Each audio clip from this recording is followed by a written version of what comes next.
सतसंग मनोहर ज्ञान जय नर है अविद्या कंठ जनित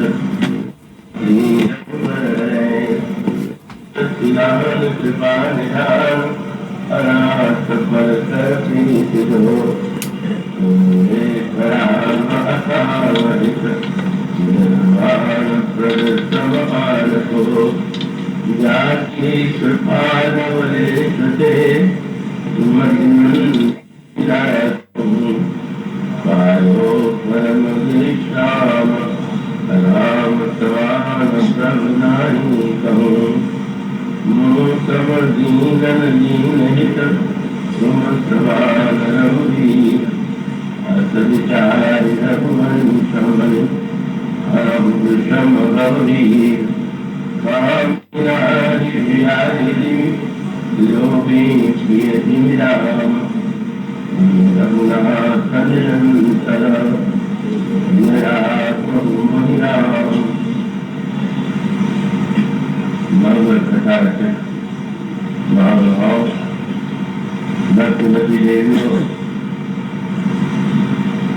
यह वर्ष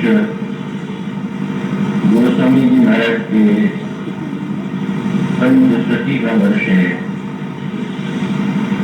500 वर्ष पहले उस संत का जन्म हुआ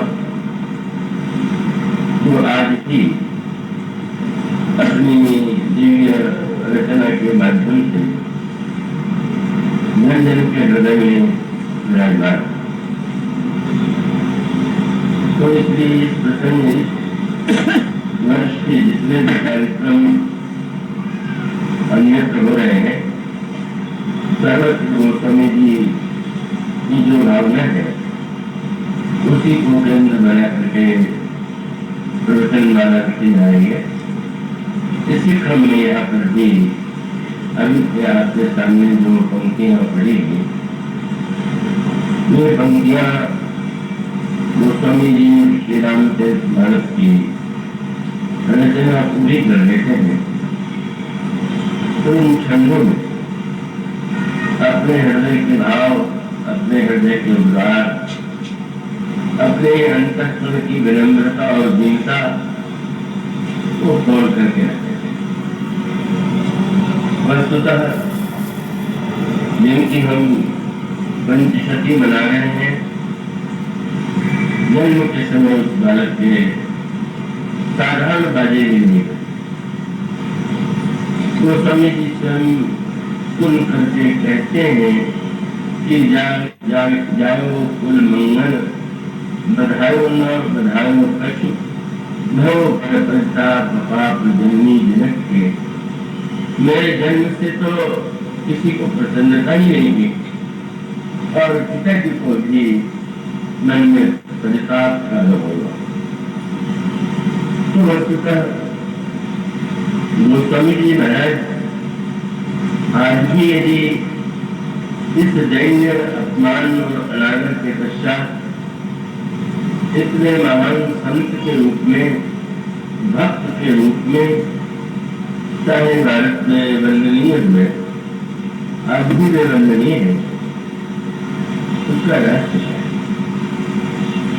और उसका रहस्य उन्होंने कुछ संकेतों के माध्यम, सूत्रों के माध्यम से उन्होंने हम सब के लिए वह खाती दे दी है जो उन्हें प्रभु की कृपा से प्राप्त हुई। उस अनाथ बालक को, जिसको भोजन में भिक्षा भी नहीं मिलती थी, संत गुरु नरहरिदास ने अपना आश्रय दिया। बालक के हृदय के निराश को उन्होंने दूर किया और 2 वस्तुएं उन्होंने अपने शिष्य को दी और वो 2 वस्तुएं थी श्री राम का नाम, राम नाम और श्री राम की कथा, रामायण की कथा। यह राम और रामायण की कथा, इसके जो अद्भुत रहस्य और तत्व है, उसको गोस्वामी जी ने इतने विलक्षण रूप में आनंद का, उसकी महिमा का अनुभव किया कि जब वे राम की महिमा का वर्णन करते हैं और श्री राम के चरित्र का वर्णन करते हैं तो उसके दिव्य रहस्य हम सब लोगों के समक्ष है। राम नाम के प्रति तो उनकी इतनी अविचल आस्था है कि उन्होंने अन्य लोगों को यह आश्वासन दिया। गरीब के लोगों ने जो उस समय थे, हम आप सब भी उसी युग में निवास करते हैं। जब उन्होंने पूछा कि हम लोगों के कल्याण के लिए क्या सर्वश्रेष्ठ वस्तु है, तो उन्होंने अनोखी बात की। उन्होंने कहा कि प्रिय नाम थे जाहि न राम।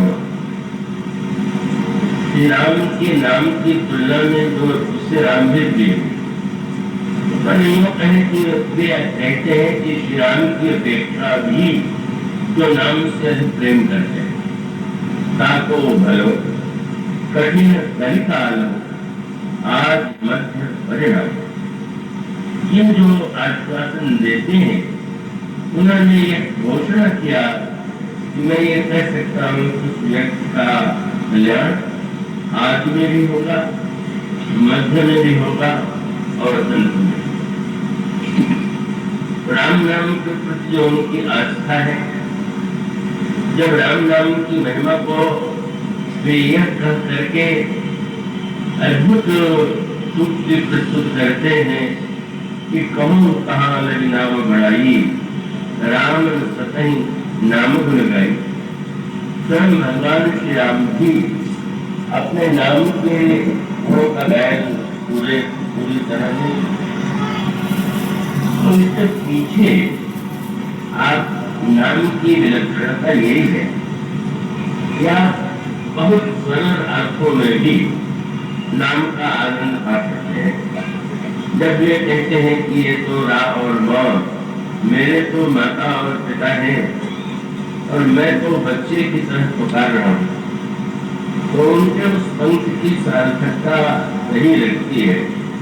वह पंक्ति जिसको पढ़ करके कई लोगों को कुछ अटपटा लगता है, कई लोगों को लगता है कि यह तो सही नहीं है। उन्होंने जो पंक्ति लिखी प्रसिद्ध है पंक्ति कि भाव उभाव अनक आदसम नाम जपत मंगल सिद्ध। चाहे कोई भाव से राम नाम को जपे, चाहे भाव से, चाहे खा करके, चाहे आलस्य में, उसका कल्याण अवश्य संभाली। पर करके लगता है कि ये तो कवि की अतिशयोक्ति है, कि कैसे संभव, और उसको यूँ कह सकते हैं। मैं ऐसे करता हूँ कि आप उसे पूरी एकाग्रता से सुनेंगे कि गोस्वामी जी जिस नाम की महिमा का वर्णन करते हैं वो अतिशयोक्ति नहीं, कार्य नहीं है, वह यथार्थ है। किंतु गोस्वामी जी से वो स्पष्ट करते हैं, आप संतों की वाणियों में भी इसमें मतभेद पाएंगे। कबीरदास जी महाराज तो स्पष्ट कह देते हैं, माला जपने से क्या होगा, माला पेड़ से झुक गया, नैव गमन को पेड़। तो वे तो कहते हैं या कहते हैं कि भाई तब ये माला जपने से वस्तु पर कल्याण नहीं हो सकता, तन स्थिर, मन स्थिर, वचन स्थिर, नियत नियत स्थिर हो गई, कह कबीर व पलक को पलक न पावे। शरीर भी स्थिर हो, मन भी स्थिर हो, व्यक्ति का अंतःकरण भी स्थिर हो। इस तरह से अगर एक कल्प है जब करे तो कल्प के जब से भी श्रेष्ठ। अथवा जब उन्होंने अपनी शैली में व्यंग करते हुए कहा कि माला तो कर में फिरे, जीव फिरे मुखमान, मनुआ तो रसद फिरे, यह तो सुमरण नाई।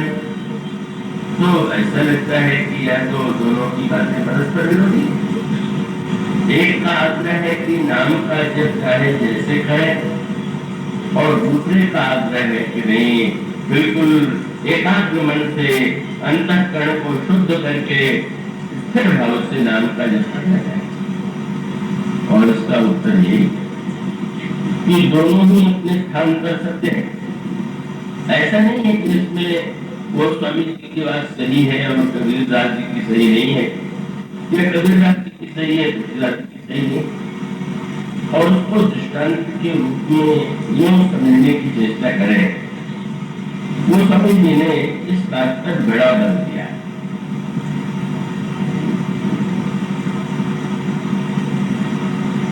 गोस्वामी जी का आग्रह यह है कि ये जो राम शब्द है या राम में जो अक्षर है, आप उन्हें किस दृष्टि से देखते हैं। एक व्यवहारिक दृष्टांत आप ले लें।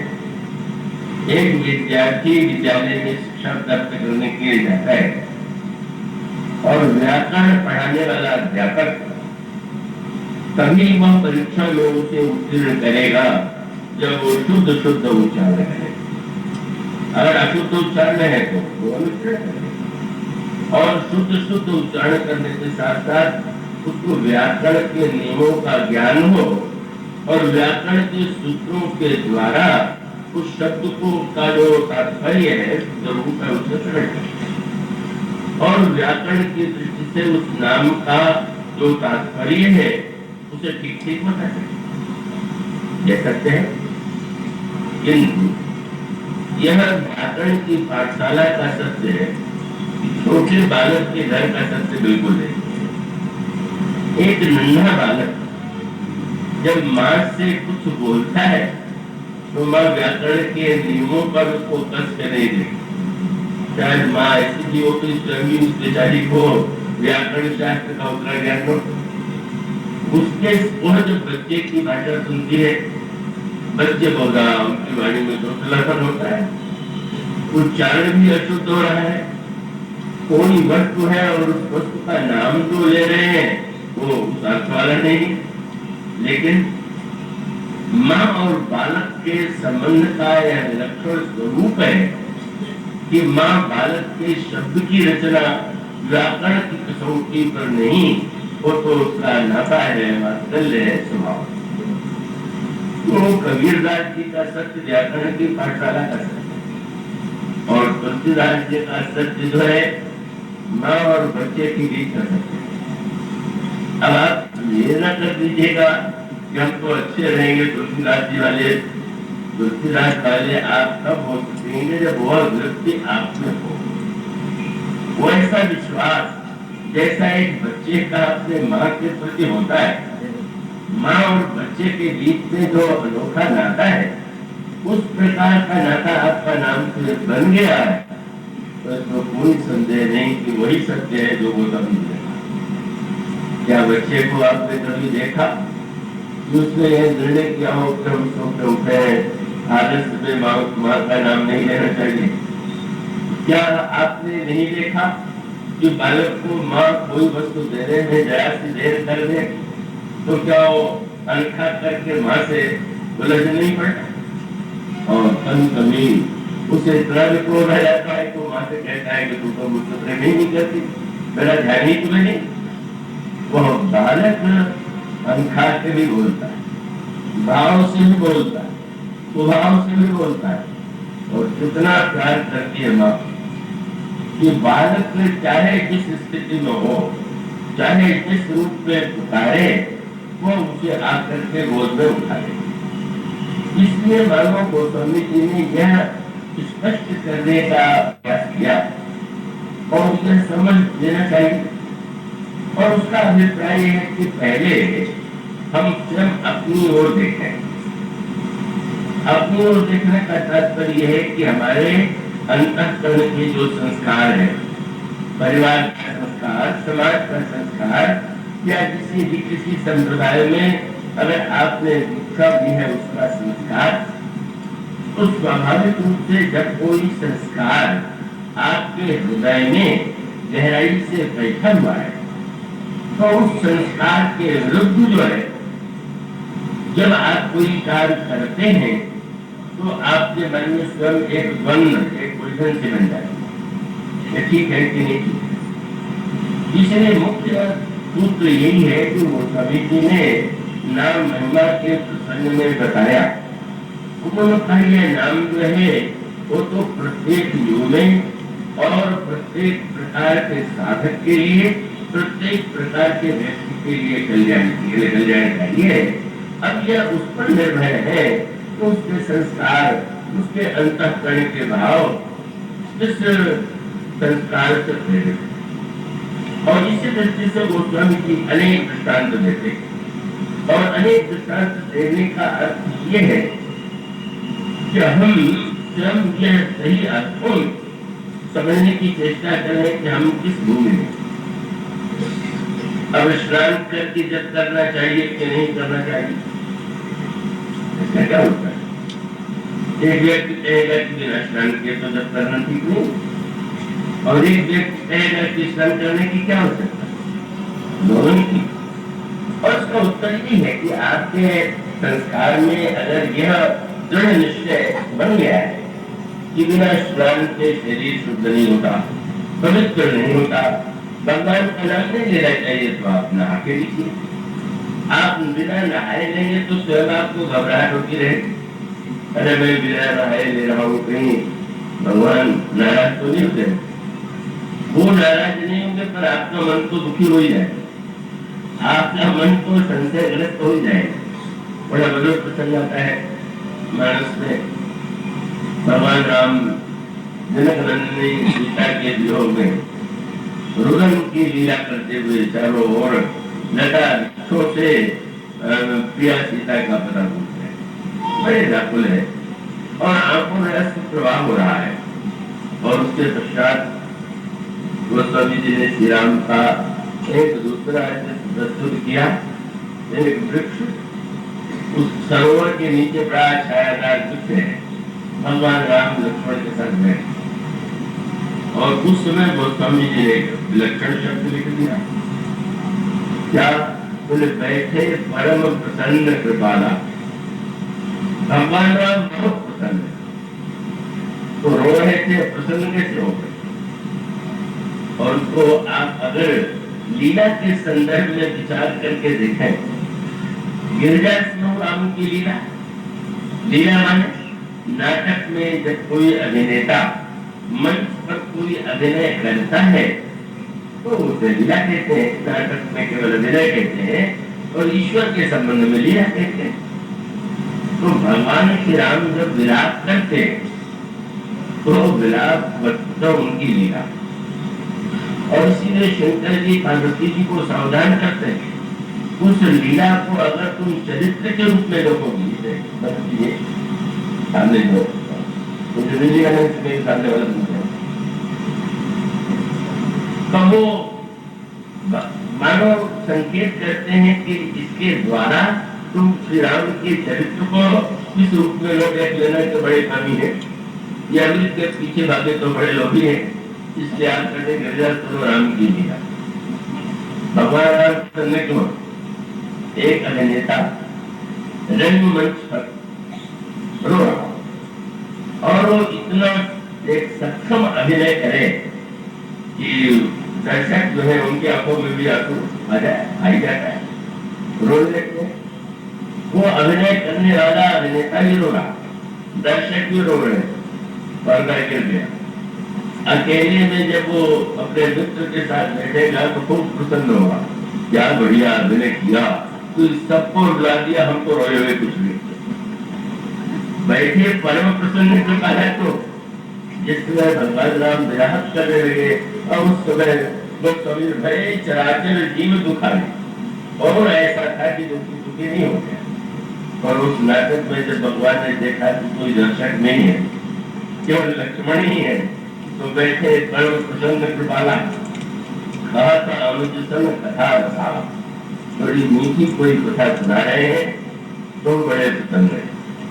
उसी समय देवर्षि नारद के हृदय में यह इच्छा जागृत हुई कि चल करके मैं भी तो प्रभु का दर्शन करूं। ऐसे प्रभु विलोकम जारी पुण्य न बनी अस अवसर आई।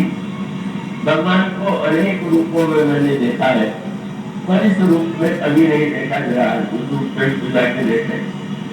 जो ही नारद जी पहुंचे,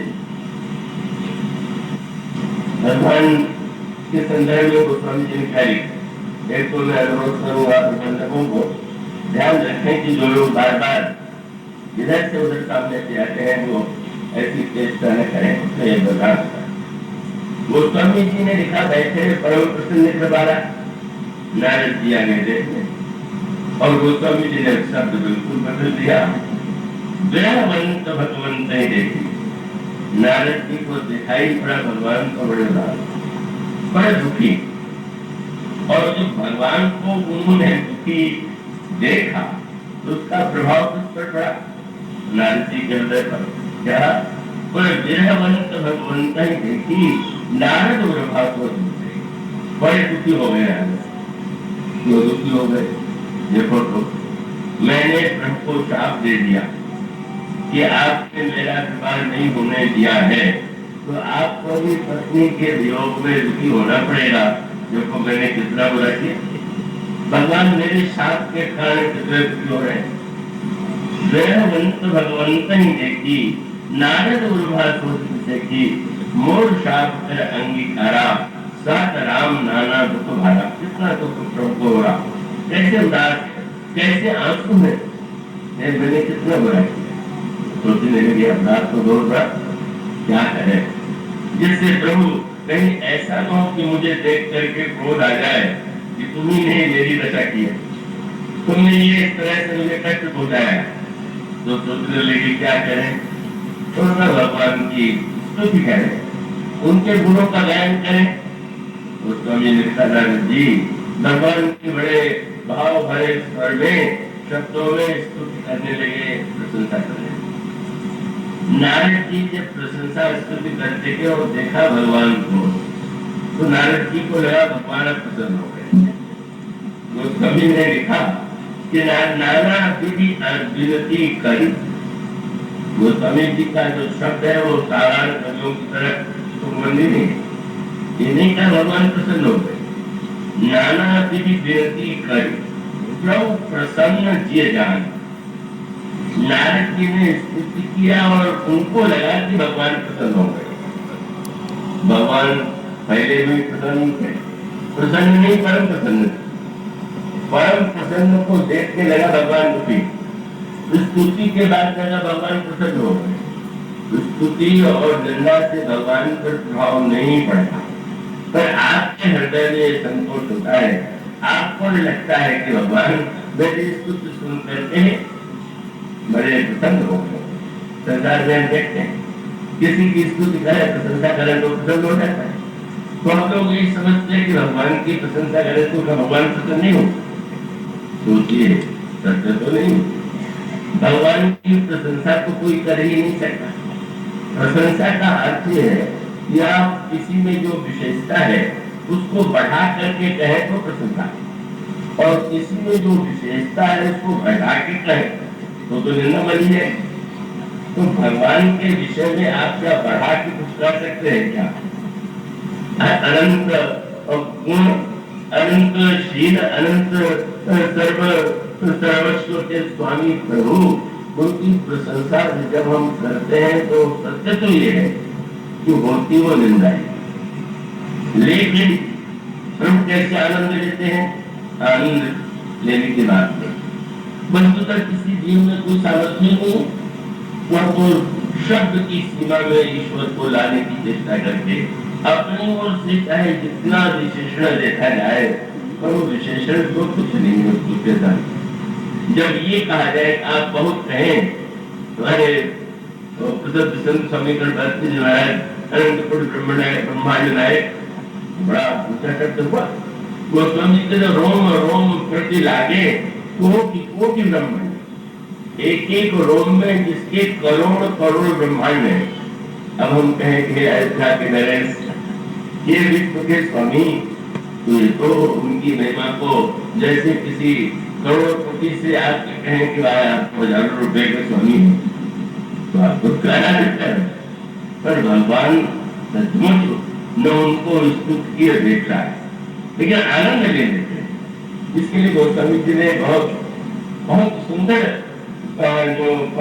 जो पंक्तियां बड़ी सुंदर लिखी है, वो बड़ी ध्यान से कि भाई जितने बोलने वाले हैं भगवान के विषय में अलग अलग ढंग से कहते, तो प्रभु उनकी बात सुन करके कैसे सुनते हैं, तो गोस्वामी ने जो समझे कि जब कोई व्यक्ति कहता है तो कहने वाला व्यक्ति अपने बुद्धि का विलास जो है उसी को प्रकट करता है। गोस्वामी की यही भांति निज निज मति विलास पर बुद्धि में जिसके जितने उड़ने की शक्ति है उस शक्ति से वो शब्दों का प्रयोग कर रहा है, शब्द रचना कर रहा है। और बड़े बड़े मुनीष भी अपनी बुद्धि से उनके विषय में कहते हैं, पर बहुत अच्छा है कि भगवान उससे बुद्धि से नहीं सुनते।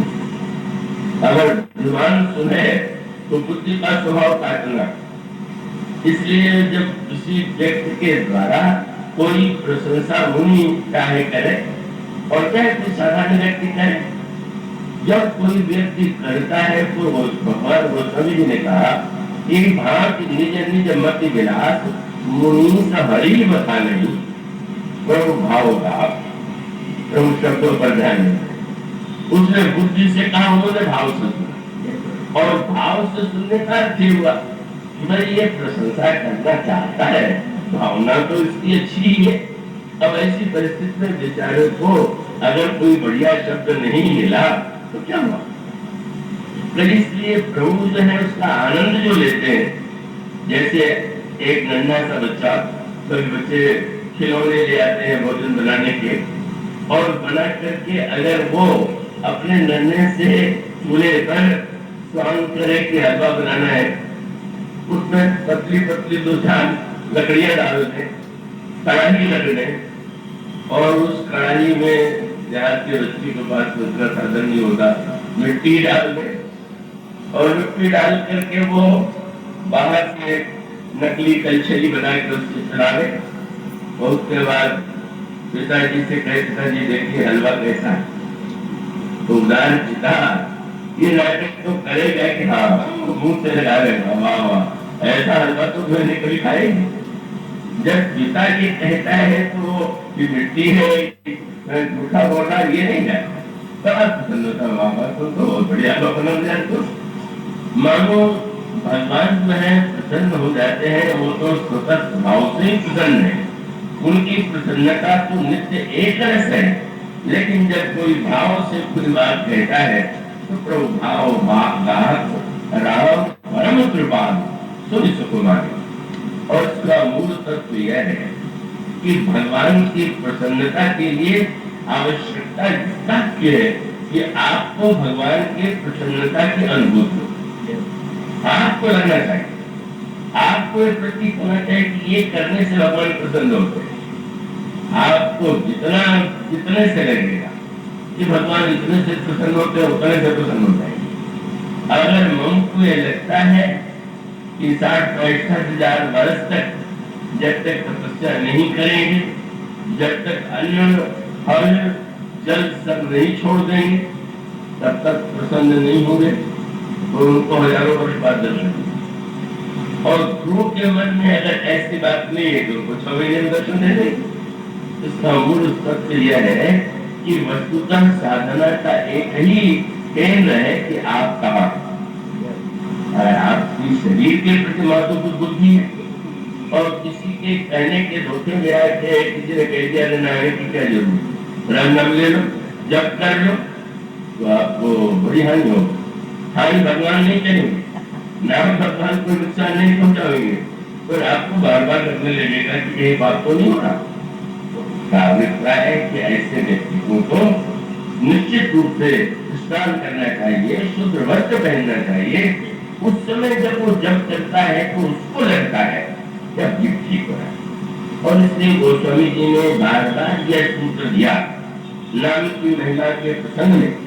उन्होंने ये कहा कि वो तो सबके लिए कल्याणकारी, पर अलग अलग कर सकते हैं।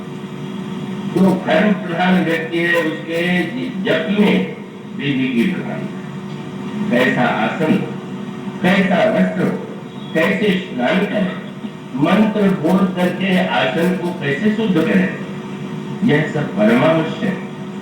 परमावश्यक इसलिए है कि उसके संस्कार को के अनुकूल है और उसकी सफलता उस संस्कार के अनुकूल साधना करने का है। और इसलिए स्वाभाविक रूप से जो कर्म प्रधान व्यक्ति है उसको कभी भी विचार के द्वारा भ्रमित नहीं होना चाहिए। अगर वो उच्च विचार सुन करके भ्रमित हो जाए तो विचारा निखर रह जाएगा, नौकर रह जाएगा।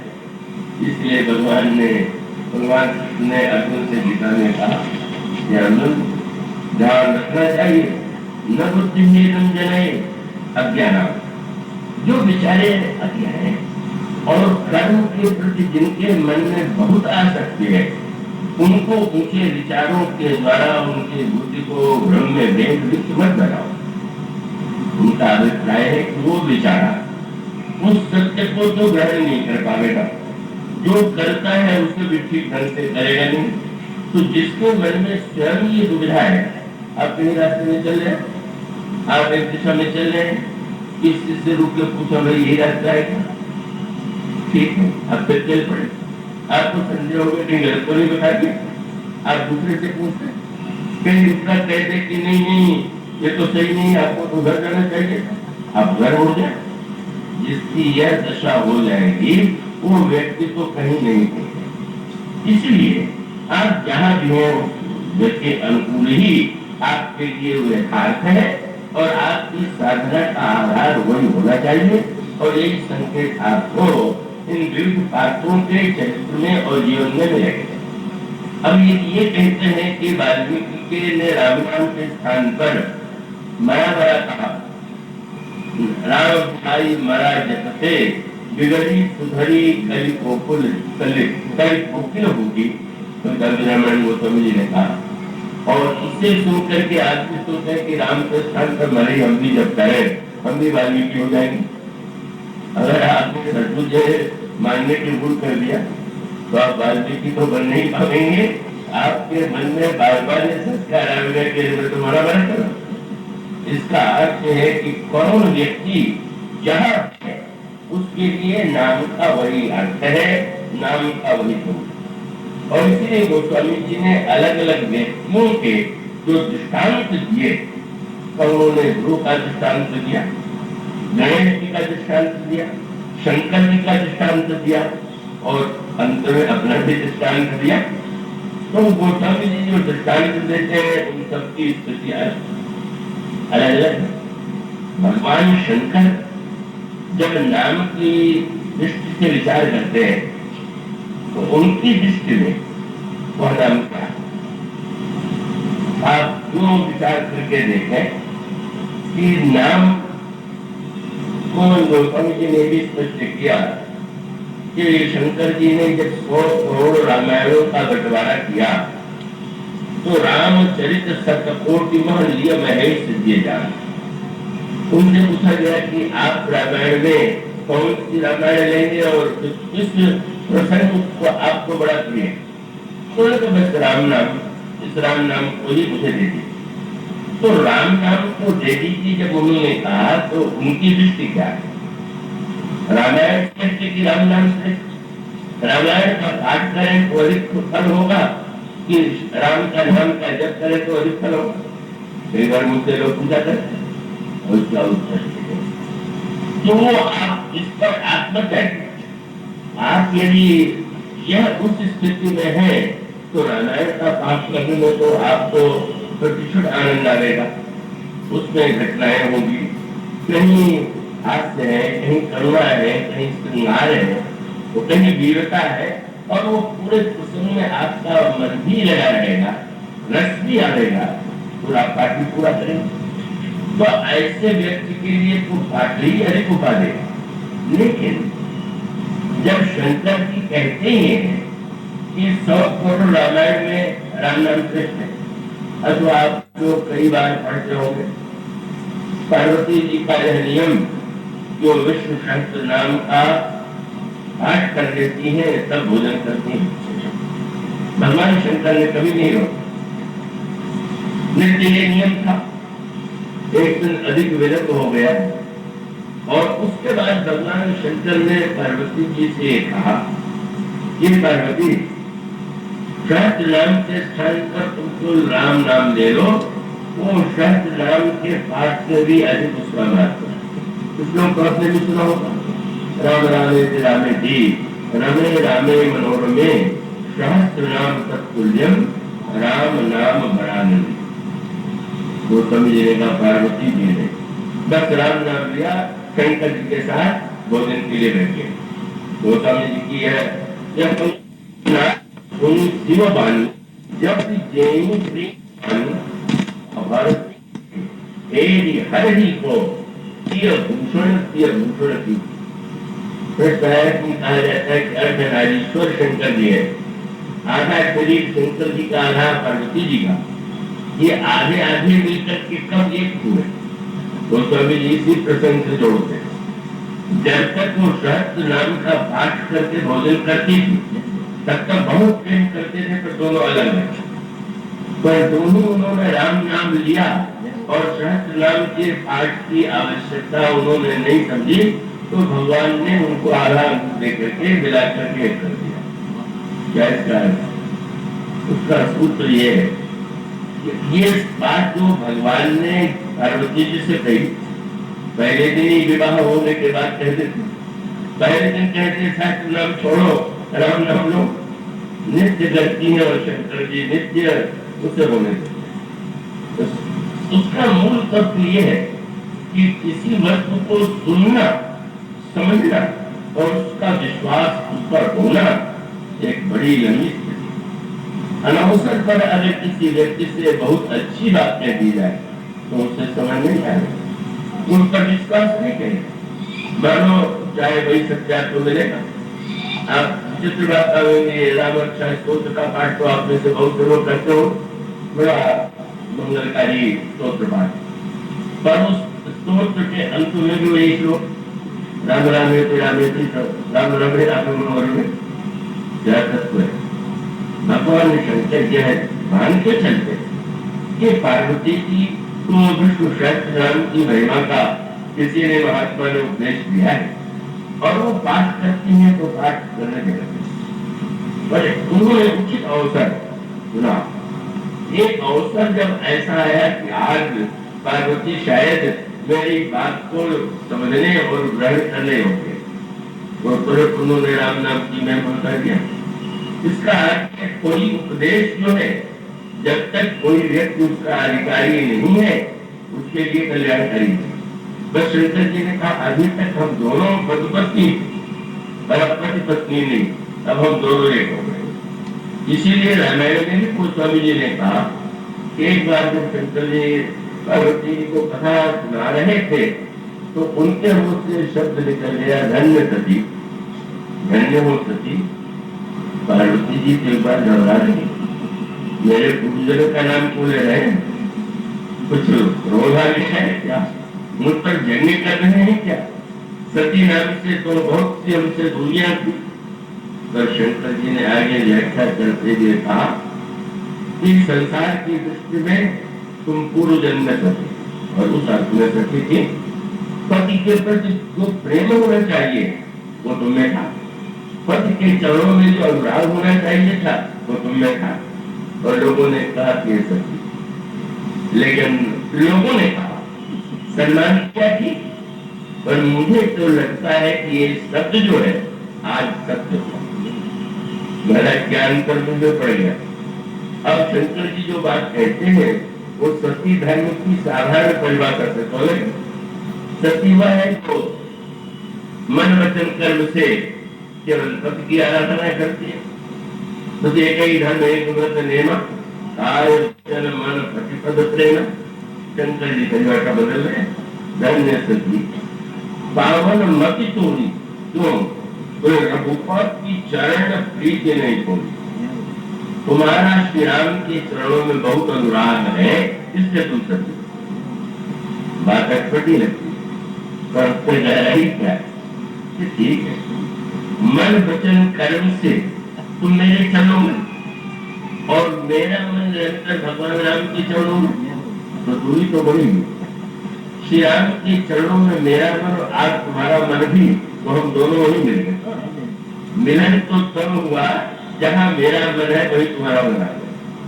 इसका मूल तत्व यह है, इसका अभिप्राय यह है, उन्होंने अनुभव किया। और यही जब उन्होंने अनुभव किया कि बहुत दिन सहस्त्र नाम का पाठ कर चुके, अब ये उचित अवसर है कि इनको हम राम नाम की महिमा बता दें। उस समय उन्होंने सुना, तो सुनना उसके बाद भी पार्वती जी कह सकती थी महाराज, कहा एक राम का 1000 नाम, ये कौन सा कहे थे? लेकिन पार्वती जी ने उसे सहज रूप से स्वीकार कर दिया। ये स्थिति एक विशेष आती है। आप श्रीमद् भागवत गीता को पढ़ते, भगवान कृष्ण 18 अध्याय तक अर्जुन को उपदेश देते, और उपदेश में क्या नहीं सुनाते? ज्ञान योग, भक्ति योग, निष्काम योग, अनासक्ति योग, यज्ञ कर्म, निष्काम कर्म, अनासक्ति कर्म। भगवान कोई ऐसा तत्व ज्ञान नहीं है जो अर्जुन को नहीं सुना, और सुनाने के बाद आप कह देते हैं इसी ज्ञानवाख्यातम गुण्याधरम माया। ये जो मैंने तुम्हें ज्ञान सुनाया है, गहरा से गहरा जो रहस्य है, दिव्य ज्ञान है, मैंने तुम्हें सुनाया। और भविष्य तुमने सुना, विचार करो, और भविष्य विचार करने के बाद तुम्हें इसमें जो ठीक लगे वो करो। भगवान ने यह वाक्य कहा और अर्जुन भगवान की ओर देखने लगे, मानो अर्जुन का तात्पर्य यह था कि महाराज आपने विचार करने के लिए कह दिया, अगर मैं विचार ही कर पाता तो इस प्रकार से कर्तव्य विमूढ़ क्यों? अब भी आप मुझ पर भार दे रहे हैं, तो विचार करो। तो महाराज बस नहीं, आपने इतना सुना दिया कि हम निर्णय ही नहीं कर पाते कि क्या करें। तो मुस्कुराए, अच्छा ये बात, तो सर्वधर्मान दे दिया, माँ एकम शरणम प्रजा, समस्त धर्मों को छोड़कर मेरी शरण में आ जाओ। जब अंत में यही सुनाना था तो पहले सुना दे। अर्जुन ने कहा युद्ध नहीं लड़ेंगे, भगवान कह देते के बाद जब ये समझ लेते हैं कि शरणागत के लिए जो वृत्ति चाहिए वो अर्जुन में आ गई। बिना थकान के शरणागत नहीं हो, बिना थकान के तो थकान नहीं तो साधना होगी और होनी चाहिए, लेकिन जब थक गए तो मानो सर्वधर्मान करते थे। और यह सूत्र अगर सुनने वाले पढ़ने वाले समझ लें, और समझ लेने का तत्व यह है कि आप दूसरे की नकल मत कीजिए।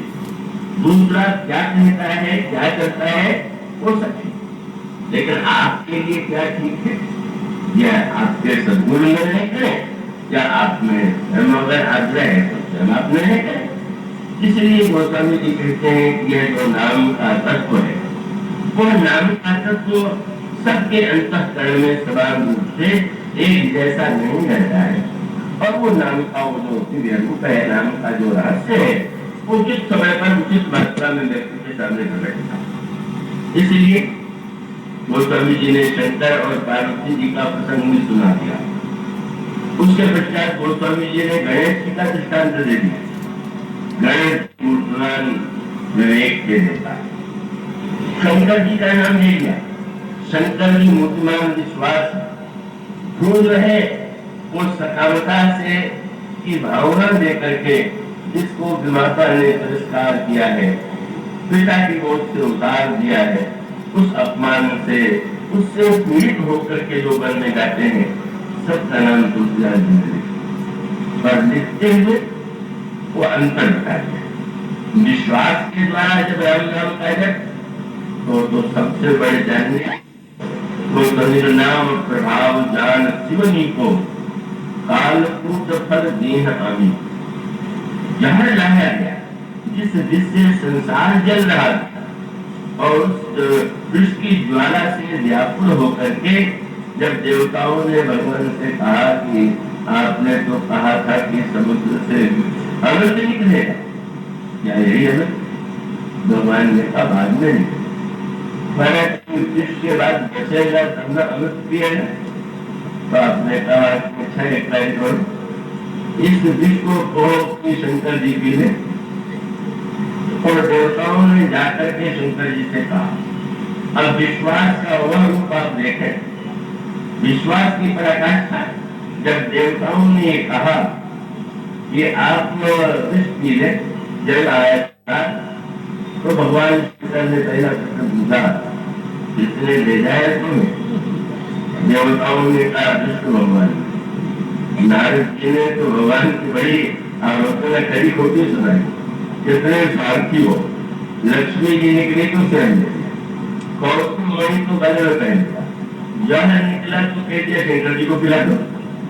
जितने स्वार्थी हुआ तो रसुरा इस शंकर आप रमामणि चारु स्वार्थ साधक कुटिल तुम सदा कपट बड़ा स्वार्थी, तुम सदा कपट करते आए हो, बड़े कुटिल। नारद जी कह रहे, पर जिसको विष दिया गया उन्होंने क्या कभी उदाहरण दिया? क्या उन्होंने कहा कि ये कितना बड़ा श्राप है विष्णु का? नहीं नहीं, क्या सोचते? वस्तुतः भगवान चाहते ये थे, एक बार समुद्र का मंथन हुआ और उस समुद्र के मंथन में अमृत निकला। और वो समुद्र कौन था? जब वेद समुद्र का मंथन किया गया तो उसमें क्षीरमृतम ब्रह्मम को सुमद्भवम परिमल प्रध्वंसनम चार्दयम। जब वेद ब्रह्म रूप का मंथन किया गया तो उसमें जब राम नाम निकला तो शंकर जी ने तुरंत उसे धारण कर लिया। भगवान विष्णु और शंकर जी में तो बड़ा विरोध था, कहने लगे उस दिन अकेले अमृत पी लिया था, आज विष भी पी लो। राम नाम का अमृत वेदों से निकला तो कहाँ ले गया? वो स्वामी जो श्री मुखेन्दु सुंदर भरे संशोभितम कर रहा। शंकर जी तो राम राम राम मुख में राम नाम धारण किए हुए। मानो विनोद ने कहा, जब आपने राम नाम का अमृत किया तो अकेले किया, अब विष भी आप पी लीजिए। शंकर जी बड़े पसंद। भगवान शंकर जी की दयालुता और नाम की महिमा संसार के सामने प्रकट कराना चाहते हैं। बोले ये अमृत जो प्रकट हुआ है वो तो साधारण अमृत है, पर नाम की महिमा का अमृत तो तुम्हारे पास, आपके पास, उसे प्रकट तो आप करें। और शंकर जी ने ले करके पी लिया। आश्चर्य, जले नहीं, भक्त नहीं हुए, कष्ट नहीं हुआ। किसी ने पूछा मेरा ये कैसे उनका कष्ट होने की क्या बात? आप विष लाए या राम नाम पहले था, उन्होंने विष और राम को मिला दिया, विश्राम हो गया। विष और राम को मिलकर के विश्राम बन गया। मुझे तो बहुत आनंद की अनुभूति हो गई। भूत विश्वास होना कि विश्व को नाम के प्रभाव से बचाए तो इतना जो महान विश्वास हो। इसलिए वो स्वामी के नाम और प्रभाव ज्ञान शिव नीको शब्द जो टैक्सी है, क्यों बोले काल कूट फल मीना। फिर दूसरा नाम उन्होंने, मैंने जो विश्वास जितना बड़ा है उतनी नाम की महिमा का अनुभव है। फिर उन्होंने विवेक के देवता का नाम दिया। विवेक के देवता है, उन्होंने भी नाम की महिमा को जाना। नाम प्रभाव जान गण राम प्रथम पूजियत नाम प्रभाव। नाम के प्रभाव को गणेश जी ने जाना।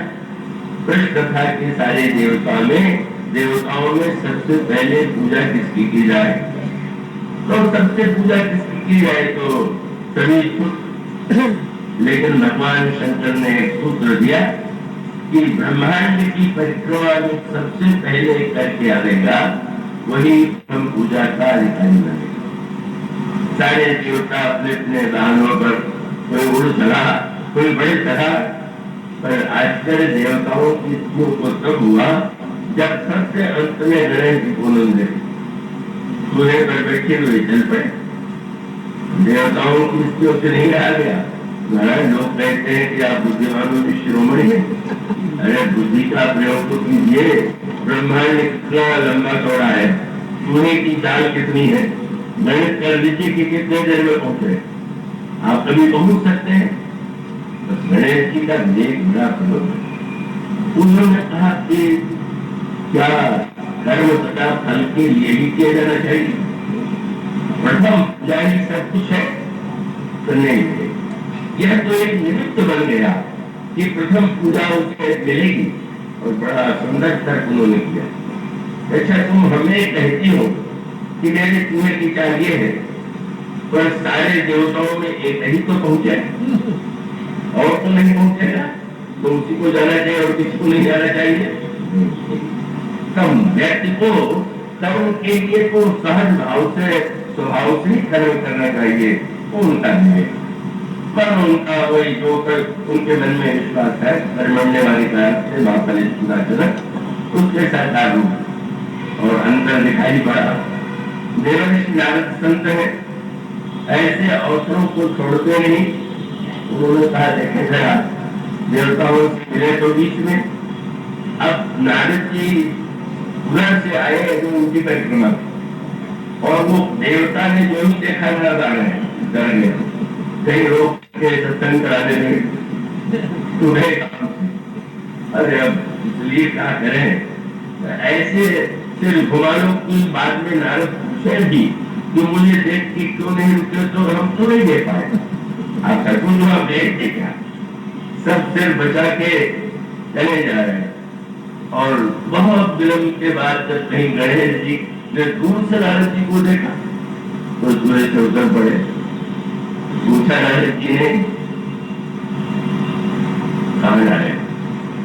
प्रथम पूजा का गणित कहीं सिद्ध होता है? उन्होंने कहा, महाराज प्रथम पूजा से बड़ा फल मिल गया। क्या? प्रथम पूजा से तो अभिमान होता है, और संत के दर्शन से अभिमान नष्ट होता है। मुझे स्वाद से संत का दर्शन हो गया, इसलिए तो मुझे बहुत सुखद रहा कि यात्रा मैंने की, मैं तो धन्य हो गया। नारद जी समझ गए। नारद जी ने तुरंत उनसे कहा कि एक आप मेरी बात माने, पृथ्वी पर राम नाम लिखें और उसी की परिक्रमा करके लौट जाइए। शंकर जी से कह दीजिए मेरी परिक्रमा भूलो, संत हो गया। और उन्होंने परिक्रमा की। अब आप इस पर विचार कीजिए, नारद जी ने जो गणेश जी से कहा और किसी देवता से अगर उन्होंने कहा होता कि राम नाम लिखो, परिक्रमा करो, इतने में तुम्हारी परिक्रमा पूरी हो जाएगी, तो उसको लगता है अच्छा नारद चाहते हैं कि मैं किसी तरह से जा न पाऊं, सफल न हो पाऊं, बताने किस देवता ने उनको भेज दिया मेरे लक्ष्य को बिगाड़ने के लिए। यही विवेक माने, जैसे अगर कोई ये कहे कि वृक्ष को लाइए, तो वृक्ष के लिए आप अगर पूरे वृक्ष को उखाड़े, एक कितना काम हो गया। गुरु ने कहा तुम जाकर के वट का वृक्ष ले आओ, और बहुत से चेले मजदूरों को ला करके फावड़े ले आकर के वट को उखाड़ने लगे।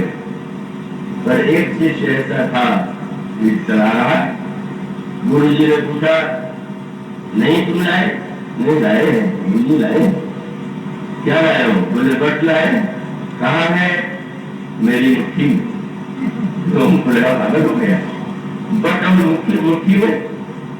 और जब उसने खोल के दिखाया तो उसने बट का बीज। गुरु ने कहा तुम सही अर्थों में अर्थ समझ पाए कि बीज में ही तो बट लगाया हुआ। जो बीज जिसने बीज को पा लिया उसने बट को पा लिया। विवेकी गणेश जी ने सोचा सारे ब्रह्मांड का जो सृजन हुआ कैसे हुआ? इस बीज से तो समझ के राम सब बीज में समस्त ब्रह्मांडों का, समस्त तत्वों का मेन मूल जो है मुझे अच्छा है। इसी को समझ कहते हैं बंदो नाम राम रघुवर को, एक कृष्ण भाव विभकर को, विधि हरिहर में वेद प्राण को, अगुण रूपम गुण निधान को। संत ने कितनी बड़ी वस्तु बता दिया। भटक रहे हैं ब्रह्मांड में चारों, समस्त ब्रह्मांडों का जो मूल राम है वही अक्षर तत्व है, वही ब्रह्म तत्व है। सृष्टि का सृजन उससे हुआ है। यही गणेश जी का विवेक भी है और संत की वाणी पर विश्वास दोनों बातें। और उसका परिणाम ये हुआ कि सचमुच वे राम नाम की परिक्रमा करते हैं और शंकर जी हृदय से लगा लेते हैं। और बाद में तो देवताओं को दिखाई भी दिया कि गणेश जी के चूहे के पैर और आगे दिखाई जाए। मन उसका अभिप्राय यह है कि नाम तक तो क्या, नाम केवल अगर आपको लगता है कि ये तो 2 अक्षर है या मान लीजिए 3 अक्षर है, तो आपके लिए अक्षर का भी तो बड़ा महत्व है। पर आप जो थोड़ा सा गहराई से विचार करके देखें, मैं ऐसा कर रहा हूँ कि आप जागरूक करके सुन रहे होंगे कि जितने समस्त ग्रंथ लिखे गए या लिखे जाएंगे वो सब एक सीमित जो वर्णमाला है, उन्हीं वर्णमाला के अक्षरों का ही तो प्रयोग होगा। उन्हीं वर्णमाला के अक्षरों से सारे ग्रंथ लिखे जा रहे हैं और भविष्य में लिखे जा रहे हैं। इसका अर्थ कि सारा शब्दकोश, सारा शब्द साहित्य सब कुछ समाया हुआ है। केवल चाहे वर्णमाला के जितने अक्षर हैं, जितने स्वर हैं, उतने बने और उनको ही समेट लीजिए तो सबके मूल में अक्षर तत्व है। यह रकार, अकार और मकार, जिसने इस मूल सत्य को जान लिया उसके लिए वह साक्षात ब्रह्म अक्षर तत्व है। यही गणेश जी के विवेक की है और उस विवेक के फलस्वरूप ही वे वस्तुतः शंकर जी के प्रिय हैं। विवेक और विश्वास का मिलन, विश्वासी का, विवेकी का। और जो वाल्मीकि का नाम लेते हैं, उल्टा नाम जपत जग जाना, वाल्मीकि में ब्रह्म समान। कोई कह सकता है कि गणेश जी जैसा विवेक तो मुझे नहीं, शंकर जी जैसा विश्वास तो नहीं, तो उन्होंने कहा वाल्मीकि बन जाएगी। अगर है तो वो बनना भी सबके बस में बात नहीं है।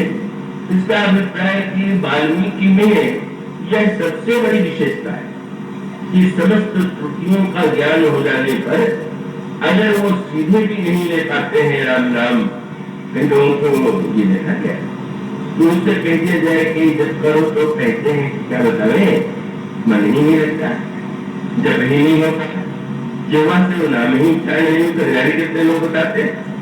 इसका अर्थ है कि केवल और कुछ नहीं, न वो महान विवेकी, न शंकर जी के समान पूर्ण विश्वासी, पर संतों की वाणी करते संत अपने अनुभव से जब ये बताते हैं और बहुत सुंदर है। क्या इस संसार में अगर कोई उल्टी दिशा में चले तो लक्ष्य पर पहुंचेगा कि नहीं, और उसका सूत्र तो यही है कि अंततु वस्तुआ अगर कोई उल्टी यात्रा भी करे और उस उल्टी यात्रा का जो अंत होगा वो तो वही जो। ये मंदिर में जब आप दर्शन करने जाते हैं तो मंदिर का दर्शन करने के बाद ये परिक्रमा करने का विधान क्या? मंदिर का दर्शन करिए, प्रणाम कीजिए, लौट जाइए। वो कहते हैं कि मंदिर का दर्शन करने का परिक्रमा कीजिए, बड़े महत्व की परिक्रमा है। और परिक्रमा का अर्थ क्या है? आप संसार में जो कुछ कर रहे हैं का उसमें तत्व यही है। परिक्रमा माने जहां से आप चले थे वही फिर पहुंचे। मानो इस सत्य का संकेत करने के लिए इस संसार में कितना भी भ्रमण कीजिए, परंतु में ईश्वर से चले, ईश्वर के पास नहीं आना है, ईश्वर का ही दर्शन करना है। यह तत्व बताने के लिए परिक्रमा करने का ज्ञान है। और कहते हैं कि पानी जय समस्त पाप नष्ट हो जाते हैं परिक्रमा करने से। तो परिक्रमा करने का तात्पर्य है कि कहीं भी हम है पर घूम फिर करके ईश्वर की शरणागति हमारे जीवन में आ गई। गोस्वामी जी ने जो अपने लिए कहा, भगवान ने कहा बीच में कुछ दूर चले गए थे, क्या बात? गोस्वामी का सीता पर रघुनाथ जी तुम्हें लगी मेरी गौ तो तुम्हें जैसे काग जहाज तुम्हें तो और रखो। कोई पक्षी जहाज की चोटी पर स्टूल पर बैठ गया, जहाज समुद्र में चला गया, जहाज की जरा उड़ के देखे, पूर्व गया, पश्चिम गया, उत्तर गया, दक्षिण गया, और इतना विशाल समुद्र की लौट लौट के उड़ी है। मानो जीव के लिए अंतुगत ईश्वर का आश्रय ही ग्रहण करने योग्य है। यह सत्य जान लेना यही परिक्रमा का परिणाम। राम के स्थान पर मरा जगते जगते भी अंत में जो यह ब्रह्म तत्व है, अक्षर तत्व है, वह उसकी अनुभूति उस श्रेणी में हो जाती है। तब वो तमिल का सबसे बड़ा गंभीर है, उल्टा नाम जपत जग जाना। वाल्मीकि है ब्रह्म समान, वाल्मीकि ब्रह्म के समान हो गए। ब्रह्म का सूत्र आप जानते हैं हमारे भगवान लक्ष्मण जी ने पूछा ज्ञान क्या है। लक्ष्मण जी ने पूछा ज्ञान है, तो भगवान ने जो एक बात कहा, क्या ज्ञान मान जह एक नारी देख ब्रह्म समान सब मान। ज्ञान की पराकाष्ठा ये है कि सर्वत्र समान रूप से ब्रह्म दिखाई देती है। मानव स्थिति क्या हो गई? एक स्थिति है जब कहेंगे उल्टा है सीधा, और ज्ञान की जन्म स्थिति है कि जब उल्टे सीधे का भेद ही नहीं है, न जड़ चेतन न उल्टा न सीधा, जो कुछ है वो एकमात्र ब्रह्म तत्व ही है, ब्रह्म ही है। इस बात को उस स्थिति में उल्टा करते करते वाल्मीकि पाए थे।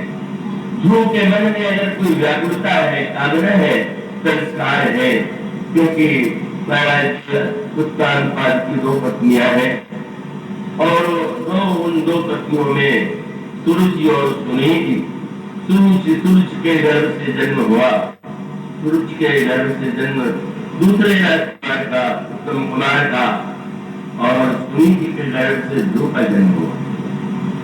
जिस समय ध्रुव ने देखा कि पिता की गोद में उत्तम कुमार बैठे हुए हैं, मन हुआ मैं बड़ा हूँ, मैं भी तो पिताजी की गोद में पहुंच जाऊं। पिताजी की गोद में जब वे बालक के रूप में चढ़े तो वहां पर रानी बैठी हुई थी सुरुचि, और उस बालक को खींच लिया। इस गोद में पहुंचने के लिए तुम्हें मेरे घर से जन्म लेना चाहिए। अपमानित बालक माँ सुनीति के पास, माँ सुनीति चाहिए। वे बालक के मन में द्वेष उत्पन्न कर सकती थी, महाराज पास से नारी कर सकती थी, आपने मेरे बेटे का क्यों अपमान किया, मेरी सौत ने मेरे पुत्र को क्यों अपमानित किया। लेकिन वह माँ को माफ की, और वो नीति निपुण सभी कर्म से आना, शुद्ध सिद्धांत नीति से ही आना, दो क्षण छाड़ी भले मीरा, उन्होंने पुत्र को उपदेश दिया। पुत्र इसका अर्थ है कि तुम्हें तो प्रभु का ही आश्रय लेना चाहिए, उस अपमान के लिए तुम्हें विद्वेष का मार्ग, बदले का मार्ग नहीं उठाना चाहिए। और उस नन्हे से बालक ने बाल से ही प्रभु का नाम लिया, और ध्रुव सगलान जब वो हरिनाम बाबा अक्षर अनुकूल था। मानो स्वामी जी इन दृष्टांतों के द्वारा यह बताना चाहते हैं कि अनेक अलग अलग व्यक्ति, कोई ज्ञानी है, कोई भावना प्रधान है, कोई व्यक्ति अपढ़ है, कोई विद्वान है, किसी के मन में कामना है, वे यह स्वीकार करते हैं, ये बताते हैं कि यह राम सबके लिए परम उपादेय कल्याणकारी। और इसी संदर्भ की दृष्टि से वह सुंदर कांड का जो प्रसंग है वो बड़े महत्व का है, बड़ा सांकेतिक है, बड़ा रहस्यपूर्ण है। और वह है 2 परिस्थितियां हमारे आपके जीवन में आती हैं, एक अनुकूलता की और दूसरे प्रतिकूलता की। अनुकूलता तो सभी को अच्छी लगती है, प्रतिकूलता किसी को अच्छी नहीं है। लेकिन अनुकूलता और प्रतिकूलता में हमें क्या करना चाहिए, और इसकी शिक्षा दिया जगत जननी सीता ने अपने चरित्र के द्वारा। प्रभु मिथिला में पढ़ाए, पुष्प वाटिका में पुष्प चुनने गए, और जनक नंदिनी सीता सखियों के साथ जाती, और जा करके वो दिव्य रूप का दर्शन करते हैं। अनुराग की लीला का कब संकेत किया गया है। दिन सुख में भरी हुई जनक नंदिनी सीता देवी पार्वती से आशीर्वाद प्राप्त करके प्रसन्न हो जाए, और वही सीता जी अशोक वाटिका में, ये 2 वाटिकाएं हैं।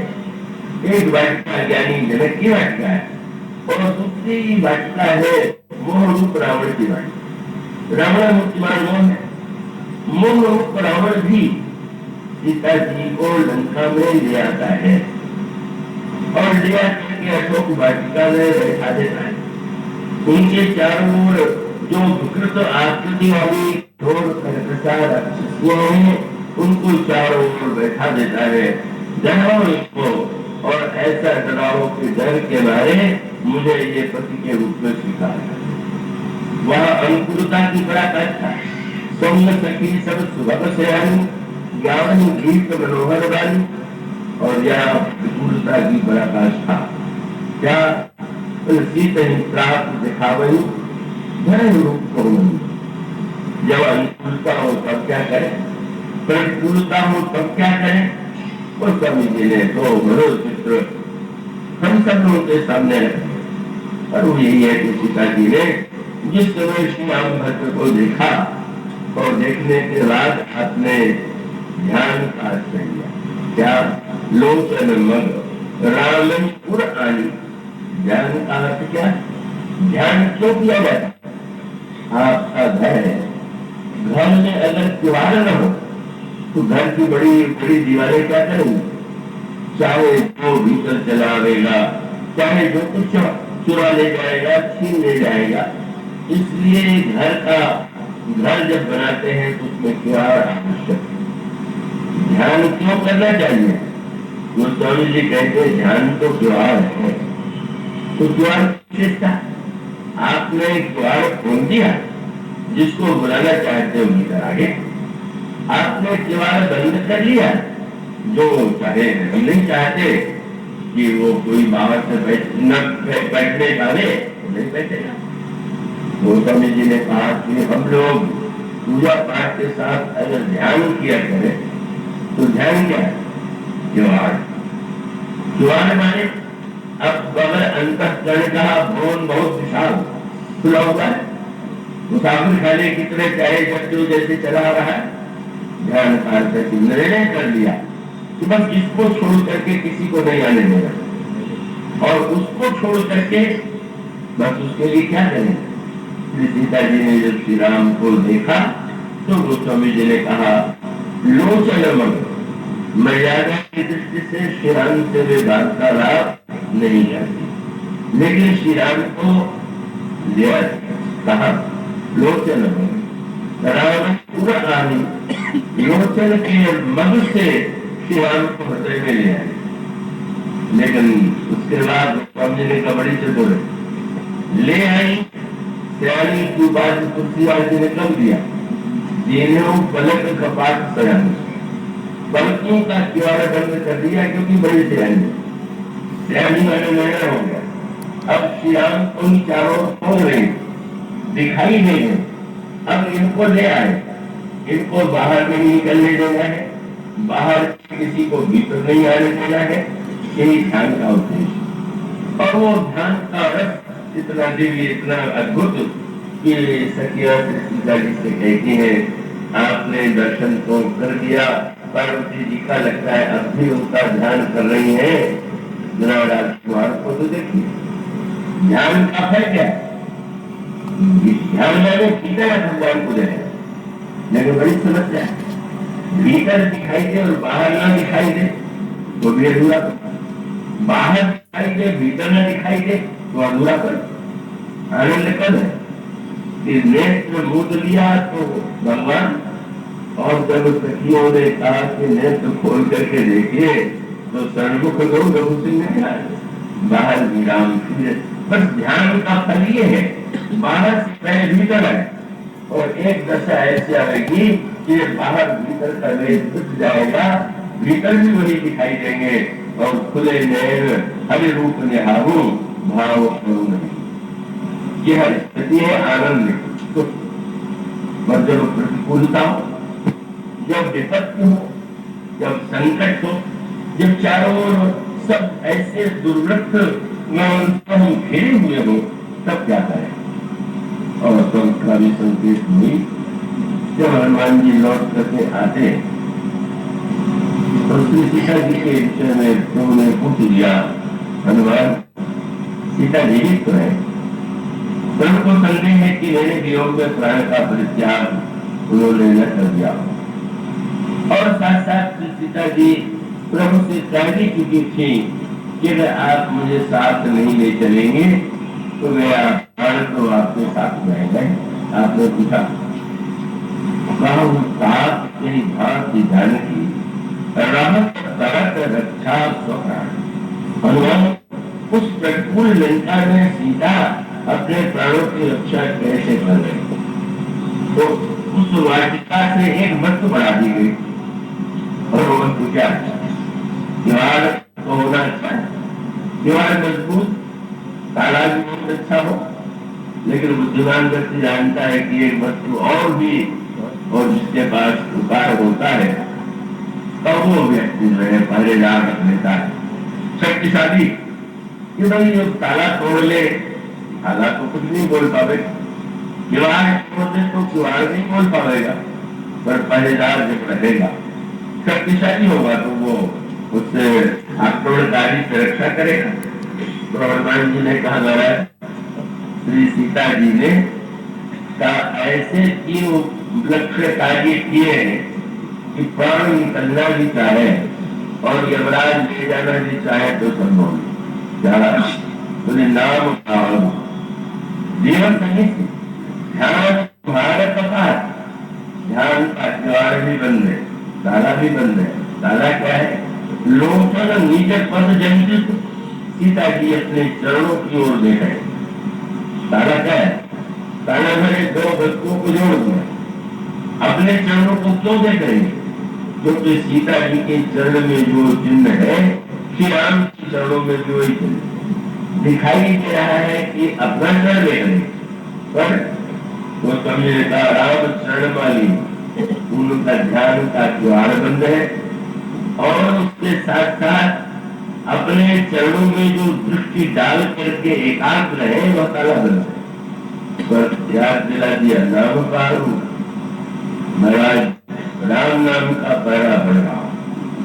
इसका अर्थ है कि अनुकूलता की स्थिति में केवल ध्यान से काम चल सकता है, पर प्रतिकूलता में राम नाम का पहरेदार जरूर रखिए।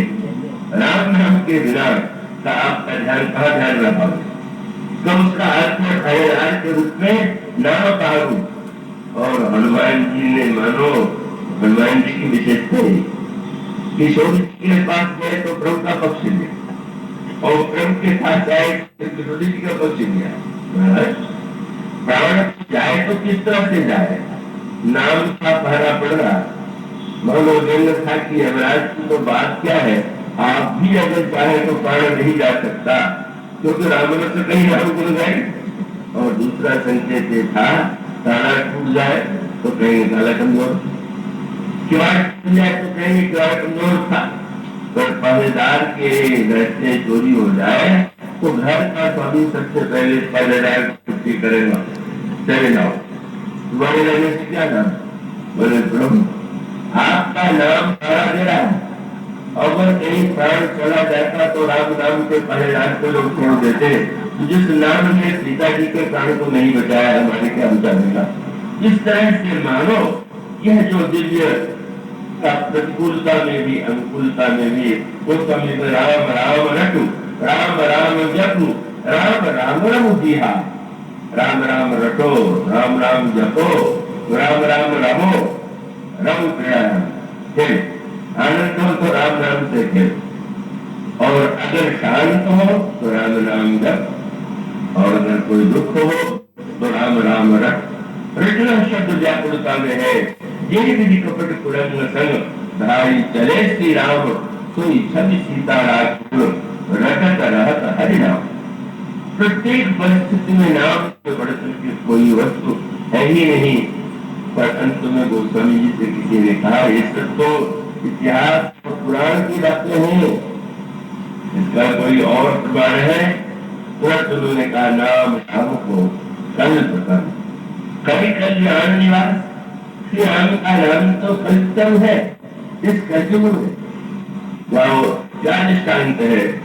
नाम राम को कल्प करो कलि कल्याण निवास, जो सुमिरत भव भांग थे तुलसी तुलसीदास। यह तुलसीदास भांग के समान जो कभी कानुग्रस्त हो गया था, कभी कुछ हो गया था, वह भी राम नाम के कल्प के फल के द्वारा जब इस तरह से बदल करके धन्य हो गया तो आप लोग उस राम नाम के द्वारा धन्य क्यों नहीं होते हैं?